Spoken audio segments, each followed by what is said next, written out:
नमस्कार, मैं हूं आपके साथ आशा सरवाल। आप देख रहे हैं रिपोर्टर और रिपोर्टर कार्यक्रम में हम शुरुआत करेंगे अलग अलग जिलों को मद्देनजर रखते हुए, क्योंकि हर एक जगह पर हमारे संवाददाता ग्राउंड जीरो पर डटे हुए हैं और मूलभूत सुविधाओं से किस तरह से अभाव यहां लोगों को झेलना पड़ रहा है, इस पर भी मंथन होता है। क्या कुछ परेशानियां लोगों को इस वक्त आ रही हैं, क्योंकि सर्द मौसम है और उसके साथ ही साथ आप देखिए कि तापमान में भी काफी ज्यादा गिरावट तो देखी जा रही है। लेकिन उसके साथ अगर हम ये देखें कि ग्राउंड पर जो योजनाएं परियोजनाएं चलाने की सरकार की तरफ से बातें कही जाती हैं, उन पर कितना काम होता है, वो योजनाएं जमीनी सतह पर कितनी पहुंचती हैं, इस पर मंथन करना बहुत जरूरी रहता है। तो चलिए शुरुआत करेंगे प्रोग्राम की और सीधा आपको लिए चलेंगे सबसे पहले कश्मीर, और कश्मीर से दिखा देते हैं कि इस वक्त वहां पर क्या सूरत हाल चल रहे हैं, किस तरह से पूरी गतिविधियां वहां पर हैं। इस वक्त हमारे सहयोगी तजमुल हमें क्या कुछ रिपोर्ट दे रहे हैं, देखिए।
साल 9 की बर्फबारी कश्मीर घाटी में लगातार जारी है। ज़मीनी और हवाई राब्ता मुनक़ता होने की वजह से कश्मीर मुल्क और जम्मू से कट के रह गया। यही सूरत हाल कौमी शहरा पर है और श्रीनगर एयरपोर्ट पर भी इसी तरह की सूरत हाल दरपेश है।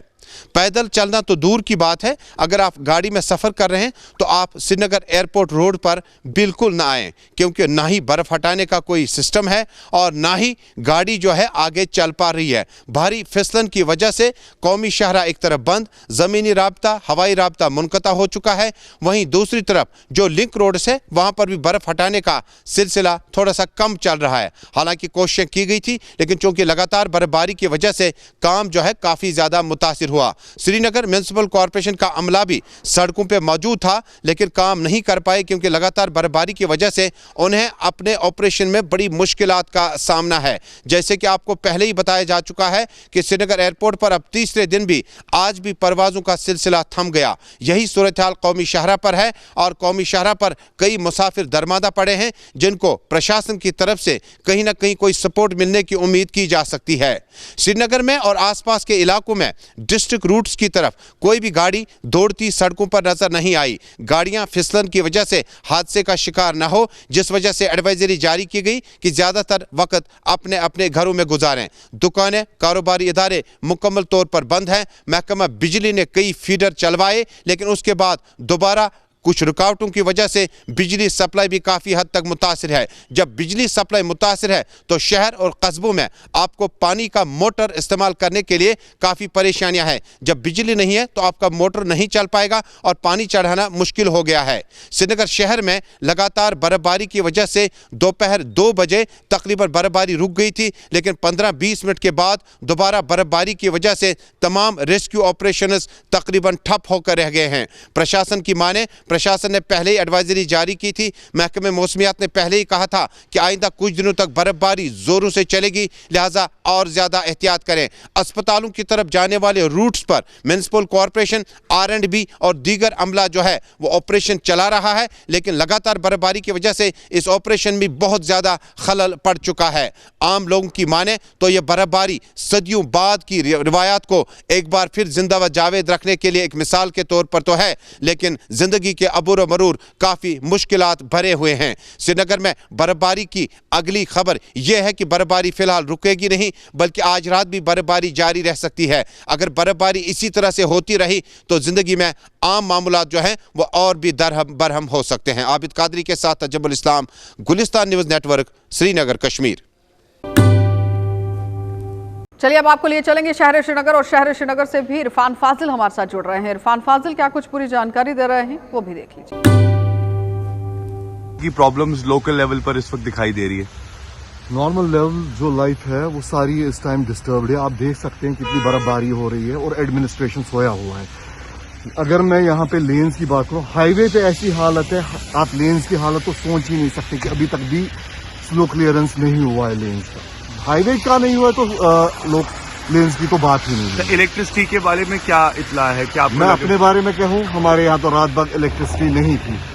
इलेक्ट्रिसिटी भी इफेक्टेड है। अभी तो और कुछ चीजें, मेरे ख्याल से वाटर सप्लाई भी इफेक्टेड रहेगी, क्योंकि हमारा एडमिनिस्ट्रेशन एज यूजुअल सोता ही रहेगा। एसेंशियल कमोडिटीज, खाने पीने की चीजों में किल्लत पाई जा रही है क्योंकि नेशनल हाईवे बंद है। ऑब्वियसली आपको तो मालूम है कि यहाँ पे जो भी आता है विंटर्स में बाहर से ही आता है। एज सुन एज यहाँ पे रास्ता बंद हो जाता है, जो भी यहाँ पे जखीरे हैं वो स्काई रॉकेट हो जाते हैं। फोन सर्विसेज भी बैडली इफेक्ट हो जाएंगी, मेजरली BSNL की, क्योंकि गवर्नमेंट तो कभी उस पर ध्यान देती ही नहीं है। कुछ आपके मतलब रिलेटिव्स वगैरह तो मत बोर्ड कर रहे थे फ्लाइट को लेकर या एयरलाइंस के थ्रू, क्योंकि अभी तो सारी फ्लाइट डिस्टर्प्टेड है। आज तीसरा दिन है डिस्ट्रप्शन का, कोई भी फ्लाइट नहीं उठ रही है 3 दिन से श्रीनगर एयरपोर्ट से। तो obviously it would take a hit on passengers as well. तो what is your striking message for a government, specially जबकि इस वक्त यूटी गवर्नमेंट है और LG साहब की हुकूमत है? कम से कम जाग जाओ, get on to the ground और सिचुएशन देखो क्या है, लोगों की हेल्प। वादी कश्मीर में मौसम ने ली अंगड़ाई और मौसम के साथ साथ वादी कश्मीर में बालाई इलाकों के साथ साथ मैदानी इलाकों में अच्छी खासी बर्फबारी हो रही है। मेट्रोलॉजिकल डिपार्टमेंट ने जिस तरीके से बताया था कि 2 दिन लगातार वेस्टर्न डिस्टर्बेंस हिट करेगी पीर पंजाल रेंज, जम्मू कश्मीर, लेह लद्दाख की पहाड़ियों में, तो उसका असर खासा दिखाई दे रहा है। वादी कश्मीर के शहर श्रीनगर की अगर हम बात करें तो सड़कें ज़ेर आब है, क्योंकि काफी ज्यादा बर्फ सड़कों पर जमा हो गई है, जिसके साथ साथ लोकल्स का जीना हराम हो गया है। यानी लोकल लेवल की जो लाइफ है वो काफी ज्यादा मुतासिर हो गई है। दूर दूर तक बिजली का बहरान और खास तौर पर जी हां बात करें तो पानी की किल्लत भी पाई जा रही है। इंटरनेशनल एयरपोर्ट से यही खबर आ रही है शहर श्रीनगर की कि आज दूसरा दिन है जबकि परवाजों को मनसूख किया गया है और कुछ परवाजें अभी भी डिले है। जब तक मौसम साजगार नहीं होता तब तक किसी भी जहाज को उड़ने की इजाजत नहीं दी जाएगी। टेलीकम्युनिकेशन सेक्टर भी इस वक्त बैडली हिट हुआ है, क्योंकि Bharat Sanchar Nigam limited, broadband services, landline phone और बहुत सारे नेटवर्क्स में इस वक्त दिक्कतें दिखाई दे रही है। एग्जामिनेशन के मामला, जम्मू कश्मीर बैंक के जो एग्जामिनेशन है वो स्टैंड रखे गए हैं, मगर बाकी दीगर यूनिवर्सिटी के जो एग्जाम्स है उन्हें फिलहाल पोस्टपोन किया गया है। मौसम की मार लगातार जारी है वादी कश्मीर में। गुलिस्तान न्यूज के लिए सईद इरफान फाजिल, ग्राउंड जीरो, श्रीनगर, कश्मीर। चलिए अब आपको जिला बारामूला लिए चलेंगे और बारामूला से भी दिखा देते हैं कि इरशाद भट्ट हमें क्या कुछ रिपोर्ट दे रहे हैं, किस तरह से ग्राउंड पर वहां पर भी पूरी स्थिति बनी हुई है। अगर हम शुमाली कश्मीर के ज़िले बारामूला की बात करें, इस वक्त लगातार यहाँ पे जो है बर्फबारी का सिलसिला जारी है। ताहम अगर हम पहाड़ी इलाकों की बात करें, पहाड़ी इलाकों में तकरीबन 1 फीट से ज़्यादा जो है बर्फबारी रिकॉर्ड की गई। मैदानी इलाकों में तकरीबन 5 से 6 इंच जो है बर्फबारी रिकॉर्ड की गई। इसके साथ साथ अगर हम बुनियार तरकांचन की बात करें, चाहे लच्छीपोरा की बात करें, वहाँ पर लोग यही शिकायत करते हैं कि 1-2 दिनों से जो है वहाँ पर लाइट गायब है और इसके साथ साथ रोड भी ब्लॉक हो चुके हैं, क्योंकि अभी तक जो है इन रोड्स को जो है क्लियर नहीं किया गया आरएनबी की तरफ से, चाहे मैकेनिकल डिपार्टमेंट की तरफ से। इनका ये भी कहना है जब हम डिपार्टमेंट के साथ रुख करते हैं, डिपार्टमेंट को कॉल करते हैं, वो फ़ोन कॉल जो है रिसीव नहीं करते हैं। इसके साथ साथ इनका ये भी कहना है कि हम गवर्नर इंतजामिया से अपील करते हैं कि वो बाज़ाब्ता तौर पर जो है इन डिपार्टमेंटों के जो अफसरान हैं इनको टाइट करें, ताकि लोगों के जो मुश्किलात हैं, लोगों के जो ग्रीवेंस हैं वो दूर हो सकें। अगर हम चंदूसा कंडी इलाके की बात करें, जहाँ पे जो बाबा ऋषि गुलमर्ग से कनेक्ट होता है, वहाँ पे जो रोड है बिल्कुल बंद पड़ा हुआ है, वहाँ पे फिसलन ज़्यादा है। कल भी तकरीबन 2-3 एक्सीडेंट्स वहाँ पे हुए और ड्राइवर हजरात चाहे लोगों की बात करें वो यही कहते हैं कि इस रोड को जो है जल्द से जल्द क्लियर करें ताकि हमारी जो मुश्किलात हैं वो दूर हो सके। अगर हम बोनियार तरकांचन बनाने की बात करें, वहाँ पे जो है PSC सेंटर रखा गया है, मगर वहाँ पे जो है तिबी अमला जो है दस्तयाब नहीं रहता है। और इसके साथ साथ वहाँ पे जो तकरीबन 3 दिन से लगातार जो है बिजली गायब है और रोड जो है वहाँ पे ब्लॉक हो चुका है और अभी तक जो है उस रोड को क्लियर नहीं किया गया। अगर मुकामी लोगों के साथ हमारी बात हुई, मुकामी लोगों का ये कहना है कि हमें जो है काफ़ी सारे मुश्किलातों का सामना करना पड़ रहा है। खुदा न खास्ते यहाँ पे जो कोई बीमार होता है तो हमें कंधों पे या तो बारामूला लेना पड़ता है या तो बोनियार लेना पड़ता है। हमें काफ़ी सारे मुश्किलातों का सामना करना पड़ रहा है। इस वक्त जो है लगातार शुमाली कश्मीर में जो है बर्फबारी का सिलसिला जारी है। फिलहाल मुश्ताक लोन के साथ मैं इरशाद भट्ट, गुलिस्तान न्यूज़, बारामूला कश्मीर। इस वक्त मौजूद है सरहदी जिला कुपवारा के मैन चौक में। हम इस वक्त खड़े हैं। काफ़ी मौके में मौजूद पहले ही एडवाइजरी किया है कि काफ़ी बर्फबारी हो सकती है। तमाम डिपार्टमेंट को मुतहरिक भी किया गया है। आज हम बात करेंगे कुछ लोगों के साथ, अगर पहले ही डिपार्टमेंट को मुतहरिक किया गया है, क्या लग रहा है अभी जो सड़कों से अभी तक बर्फ नहीं हटा गया, लोग काफ़ी परेशान है, क्या कहेंगे? देखिए सर, मैं हंदवारा से आया हूं जो कि तकरीबन कुपवारा तक 22 किलोमीटर की दूरी पर वाक़ा है। तो सर मजबूरी होती है क्योंकि हमें यहाँ पर बहुत ही मुश्किलातों का सामना करना पड़ रहा है। अभी तक रोड क्लियरेंस नहीं हुई है तो सर रिस्क भी रहता है कहीं एक्सीडेंट ना हो जाए गाड़ियों का। तो हम अपील करते हैं यहाँ के एडमिनिस्ट्रेशन को वो रोड को जल्दी से जल्दी क्लियर किए। अगर किसी को हॉस्पिटल जाना हो तो किस तरह की मुश्किलातों का आपको सामना करना है? सर हम आज आपको पता है अभी बर्फ पड़ रही है, लोग रिस्क भी उतना नहीं लेना चाहेंगे क्योंकि अब लोग पैदल जा रहे हैं घरों से क्योंकि गाड़ियाँ भी नहीं मिल रही है। कोई ड्राइवर भी जो बीमार लोग हैं, पेशेंट हैं, उनको गाड़ियाँ में नहीं उठाते हैं क्योंकि वो डरते हैं कहीं कुछ ना हो जाए। आपकी तरफ से यही अपील है कि जल्द से जल्द सड़कों से बर्फ हटाया जाए कि ताकि जितने भी आवाम को मुश्किल आता है उनको सामना ना करें। जी जरूर जरूर। ये थे मेरे साथ कुछ लोग, उनके साथ तो यही कहना है कि तकरीबन हम 20 किलोमीटर हंदवारा से कुपवारा तक पैदल आए हैं। बड़े बड़े दावे तो किए गए, जिला इंतजामिया बड़े बड़े दावे तो कर रहे हैं कि हमने अभी तक सड़कों से पूरा जो है बर्फ हटाया गया। लगातार जो है हम ग्राउंड जीरो पे मौजूद है। अभी तक जो है अगर नौगाम सेक्टर की बात करेंगे, राजवार की बात करेंगे, चाहे कुपवारा मेन रोड की बात करेंगे, अभी तक सड़कों से बर्फ नहीं हटाया गया है जिससे आवाम को काफ़ी मुश्किलातों का सामना करना पड़ता है। कैमरामैन राजा इसाक के साथ शमीम भट्ट, गुलिस्तान न्यूज़, कुपवारा। परेशानियों को लेकर प्रदर्शन भी होता है और मूलभूत सुविधाओं को लेकर लोग सड़कों पर भी उतरते हैं, लेकिन इस वक्त क्या कुछ रिपोर्ट है वो देख लीजिए। बिस्मिल्लाहिर्रहमानिर्रहीम। यहाँ ये मोहम्मद मकबूल लोन जिसकी आज डेथ हुई है, इसकी बीवी बच्चा शाम को सोने के बाद सुबह नहीं उठे हैं। यहाँ से फ़ोन आया तकरीबन मुझे 9 साढ़े 9 कि यहाँ एक हादसा हुआ है, जिसके बाद मैंने एसडीएम साहब को फ़ोन किया है कि यहाँ एक इंसिडेंट हुआ है जिसमें 3 अफराद चल बसे, जिनमें बाप, बेटा और उसकी माँ उसमें चल बसे। जिला बारामूला के नहलपुरा इलाके में जहां पर आज सुबह सवेरे है, यहाँ पे 3 अफराद के मौत होने की खबर आई है। बिल्कुल इस वक्त हम नहलपुरा में जहां पे इस वक्त पुलिस भी लगी है ताकि ये पता चले कि इन तीनों की मौत कैसे वाक़ा हुई है। महमूद मकबूल नामी यहाँ पे शख्स और उसकी बीवी हसीना और 3 साला बच्चा तालिब अजजान हो चुका है। क्यों लोगों के मुताबिक ये रात को यहाँ पे सोए थे, जो ही इनके घर पे सुबह आए तो इनका दरवाज़ा बंद था। दरवाज़ा खोलते ही यहाँ पे पाया गया कि तीनों अफराद यहाँ पे फौत हो चुके हैं। अब पुलिस यहाँ पे तहकीकात कर रही है कि इनकी मौत कैसे वाक़ा हो चुकी है। राही निसार, गुलिस्तान न्यूज़, नहलपुरा, पटन। चलिए अब आपको जिला राजौरी लिए चलेंगे और राजौरी से भी दिखा देते हैं कि जमशेद मलिक क्या कुछ रिपोर्ट दे रहे हैं। खिता पीर पंचाल के बालाई इलाकों में दौरान शब से ही भारी बर्फबारी के साथ ही मैदानी इलाकों में गरज चमक के साथ मूसलाधार बारिश का सिलसिला जारी है, जिससे सर्दी की शिद्दत में खिता में बहुत ज़्यादा इजाफे के साथ साथ लोगों की मुश्किलें भी काफ़ी बढ़ चुकी हैं। जहां दौरान शब से होने वाली बारिश और बर्फबारी के बाद ही पुंछ और राजौरी के कई इलाका जात ऐसे हैं जहाँ बिजली दौरान शब से ही गुल है, जिससे लोगों की मुश्किलों में काफ़ी इजाफा देखने को मिल रहा है। हालांकि इंतज़ामिया की तरफ से पहले ही बड़े बड़े दावे किए गए थे, क्योंकि महकमा मौसमियात की तरफ से पहले ही पेशनगोई की गई थी कि खिता में भारी बर्फबारी के साथ ही मैदानी इलाकों में मूसलाधार बारिश होगी। इसको देखते हुए इंतज़ामिया की तरफ से जो दावे किए गए थे वो ज़मीनी सतह पर दूर दूर तक नज़र नहीं आते और आज भी राजौरी और पुंछ के कई इलाका जात ऐसे हैं जहां दौरान शब से ही बिजली का निज़ाम ठप पड़ा हुआ है और लोगों की मुश्किलों में भी इजाफे के साथ साथ खिता में सर्दी की शिद्दत में भी काफ़ी इजाफा देखने को मिल रहा है। जमशेद मलिक, गुलिस्तान न्यूज़। उसके साथ ही रुक करेंगे जिला उधमपुर का, और उधमपुर से भी हमारे संवाददाता हमें क्या कुछ रिपोर्ट दे रहे हैं वो भी देखिए। लगातार तीसरे दिन भी जम्मू श्रीनगर राष्ट्रीय राजमार्ग गाड़ियों की आवाजाही के लिए बंद है। लगातार बारिश व बर्फबारी होने के कारण जौहर टनल गाड़ियों की आवाजाही के लिए बंद कर दिया गया है।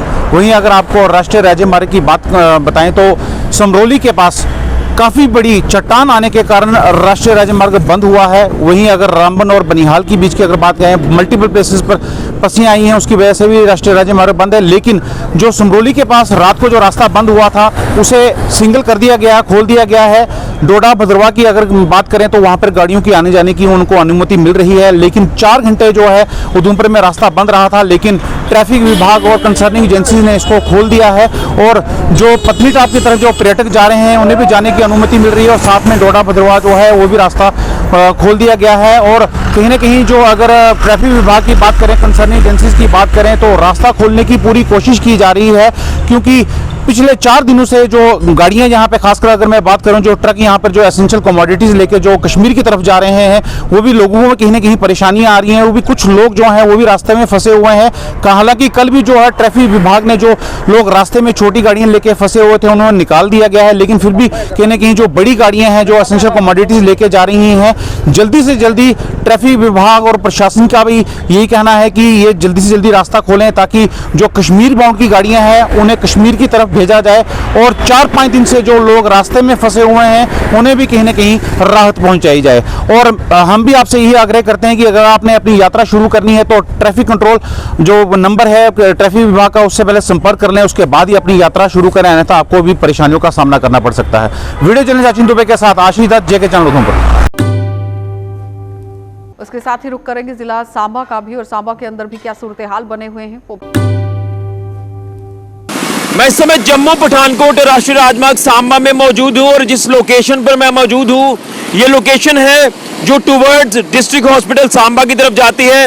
ये जो लोकेशन आप देख रहे हैं, जो रास्ता आप देख रहे हैं, ये रास्ता मेन बाजार को भी लिंक करता है और उसी के साथ साथ जो गाड़ियाँ आप देख रहे हैं ये गाड़ियाँ टुवर्ड्स कठुआ की तरफ जा रही हैं और दूसरी जो लेन है ये गाड़ियाँ टुवर्ड्स जम्मू की तरफ जा रही है। लेकिन जो टुवर्ड्स कठुआ की तरफ जिस लोकेशन पर मैं मौजूद हूँ ये लोकेशन अब लगातार सड़क हादसों का कारण बनती जा रही है। वजह यह है कि ये जो लोकेशन है जो लिंक करती है मेन बाजार को और जिला अस्पताल सांबा को जाने के लिए, तो इस लेन में इस लोकेशन पर जो गड्ढे हैं काफी बड़े बड़े गड्ढे हैं और ये गड्ढे अब लगातार सड़क हादसों का कारण बनते जा रहे हैं और आए दिन यहाँ पर सड़क हादसे पेश आते हैं। चाहे 2 व्हीलर्स की हम बात कर लें या फिर 4 व्हीलर्स की बात कर लें, यहाँ पर कई बार गाड़ियाँ इम्बैलेंस हो जाती हैं और हादसों का कारण बन जाती है। और आपको अगर बता दें तो 2 दिन पहले ही यहाँ पर एक बड़ा सड़क हादसा पेश आया था, तो जिसमें 3 से 4 लोग इंजर्ड भी हुए और एक बताया जा रहा है कि उसमें जो इंजर्ड महिला थी उसकी भी मृत्यु हो गई है। तो कहीं ना कहीं ये जो लोकेशन है, ये जो गड्ढे आप देख रहे हैं, ये गड्ढे अब लगातार सड़क हादसों का कारण बनते जा रहे हैं और ये गड्ढा कोई छोटा गड्ढा नहीं है, ये काफी बहुत बड़ा गड्ढा है। और जो गाड़ी जम्मू की तरफ से आती है कठुआ की तरफ जाने के लिए, तो कई बार वो तेज रफ्तार गाड़ी यहाँ इस गड्ढे में पलट जाती है, इम्बैलेंस हो जाती है और फिर वो दुर्घटनाग्रस्त हो जाती है। क्योंकि कई बार जो गाड़ी जम्मू की तरफ से आती हैं उनको जजमेंट नहीं होती कि आगे गड्ढा है या क्या है, तो वो यहाँ पर आकर उसका संतुलन बिगड़ जाता है और वो सड़क हादसे का जो वो शिकार हो जाती है। ये गाड़ियां आप जहां से साफ तौर पर देख सकते हैं, कोई भी गाड़ी जब यहां से निकलती है तो वो सड़क हादसे का शिकार हो जाती है। वजह है ये गड्ढा, और ये खबर हम आपको पहली बार नहीं दिखा रहे, कई बार ये खबर दिखा चुके हैं। ये गड्ढा पिछले कई सालों से ऐसे का ऐसा ही है। इसकी ओर कोई भी ध्यान ना तो नेशनल हाईवे अथॉरिटी का केंद्रित हुआ है और ना ही जिला प्रशासन सांबा का केंद्रित हुआ है। और मैं आपको नेशनल हाईवे अथॉरिटी को लेकर भी बता दूं कि नेशनल हाईवे अथॉरिटी जो कि शायद टोल प्लाजा लगाने में ज्यादा व्यस्त है, ना कि इस रास्ते की मरम्मत करने में उसका ध्यान यहाँ पर केंद्रित हो रहा है।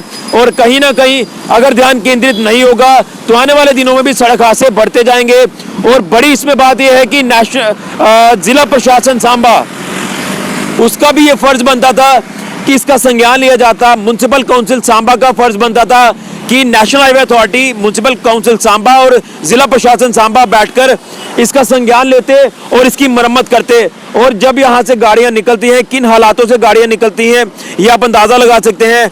गाड़ियाँ अपने आप को बचते बचाते यहाँ से निकलती हैं। तो कहीं ना कहीं ये जो गड्ढा है ये लगातार हाईवे के बीचों बीच गड्ढा आ रहा है, और ये गड्ढा और बड़ा हो सकता है, कोई बड़ा हादसा यहाँ पर हो सकता है। लेकिन उससे पहले संज्ञान लेना होगा नेशनल हाईवे अथॉरिटी को कि यहाँ सड़क हादसों को किसी तरह से रोका जाए। और अगर 2020 का डाटा मैं आपको बताऊं सड़क हादसों का सांबा का, यहाँ 303 सड़क हादसे पेश आए, 51 लोगों की उसमें जान गई और 337 लोग जो थे वो जख्मी हुए इन सड़क हादसों में। तो ये ग्राफ और बढ़ सकता है इस नए साल में। उससे पहले नेशनल हाईवे अथॉरिटी को संज्ञान लेना होगा कि इस सड़क के बीचों बीच पड़े हुए गड्ढे को ठीक किया जाए, और ये रिस्पॉन्सिबिलिटी भी नेशनल हाईवे अथॉरिटी की बनती है। लेकिन शायद ये national highway authority toll plaza लगाने में ज्यादा व्यस्त है, ना कि सड़कों की मरम्मत करने में। तो ये हालत है आज के वक्त में, आज के दौर में हमारे जम्मू पठानकोट राष्ट्रीय राजमार्ग की, जो कि लगातार बद से बदतर हालत है और लगातार सड़क हादसों का ग्राफ भी बढ़ता जा रहा है। इन्हीं कारणों से कारण हम हमेशा ये बताते हैं, या तो नेग्लिजेंसी ड्राइवर की या फिर रैश ड्राइविंग, लेकिन कारण ये भी मेन बनते जा रहे हैं जो कि सड़कों की हालत अब बद से बदतर होती जा रही है। तो ये हम आपको खास रिपोर्ट दिखा रहे हैं जम्मू पठानकोट राष्ट्रीय राजमार्ग सांबा से। ये जो लोकेशन है ये जोड़ती है लिंक रोड सांबा को, मेन बाजार सांबा को और जिला अस्पताल सांबा को। तो इसकी ओर ध्यान केंद्रित करना होगा नेशनल हाईवे अथॉरिटी को, नहीं तो आने वाले दिनों में सड़क हादसों का ग्राफ यहाँ पर और बढ़ता जाएगा। ये गड्ढे, ये सड़कों की बद से बदतर हालत यहाँ पर मौत का कारण बनती जाएगी। फिलहाल के लिए कैमरामैन राहुल के साथ ऋषि खजूरिया, जगन 24/7 न्यूज के लिए।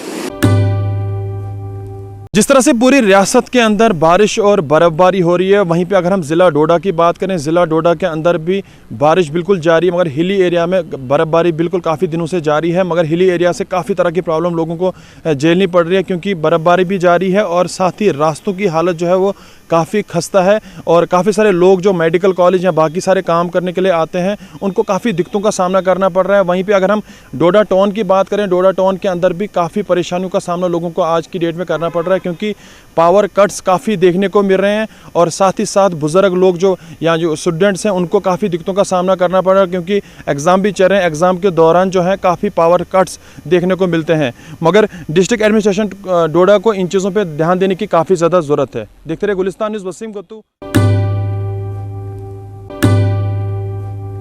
चलिए अब रुक कर लेते हैं जम्मू का। और जम्मू शहर के अंदर की अगर हम आपको बात बताएं तो यहाँ पर भी पूरी तरह से वैक्सीन को लेकर कामकाज होता हुआ नजर आ रहा है। लेकिन क्या पूरे सूरत हाल रहे हैं वैक्सीन को मद्देनजर रखते हुए, वो देख लीजिए। में एक नया स्ट्रेन डिटेक्ट हुआ है और इसके बारे में ये इसका फीचर बता रहे हैं कि ये ट्रांसमिसिबल ज़्यादा है।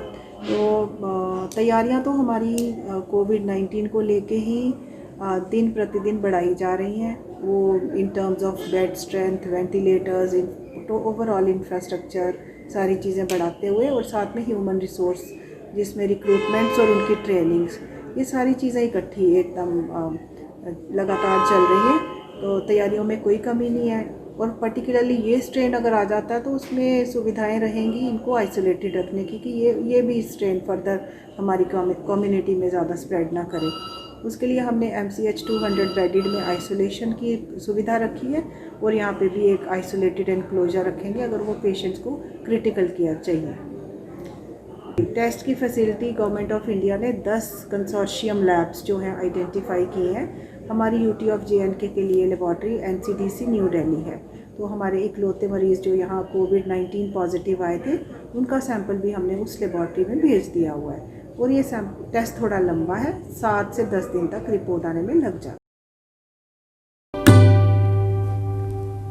तो आपने देखा कि क्या कुछ यहाँ पर कहना था लोगों का। बहुत ही लोगों के अंदर उत्साह भी देखा गया है, खुशी भी देखी गई है। लेकिन सबसे बड़ी बात यहाँ पर यह है कि किस तरह से पूरा माहौल जम्मू कश्मीर के अंदर बनता हुआ नजर आ रहा है, क्योंकि एक तरफ कोरोना के केसेस लगातार बढ़ते हुए जा रहे हैं और उन पर पार पाने के लिए अब वैक्सीन बनकर तैयार हो गई है। लेकिन अब देखना ये होगा कि कितना लाभदायक ये पूरा वैक्सीन का जो एक प्रोसेस है वो मिल सकता है, हो सकता है। लेकिन सवाल यहाँ पर यह है कि जब तक कोरोना बिल्कुल खत्म नहीं होता तब तक इस पर एहतियात बरतना बहुत जरूरी है।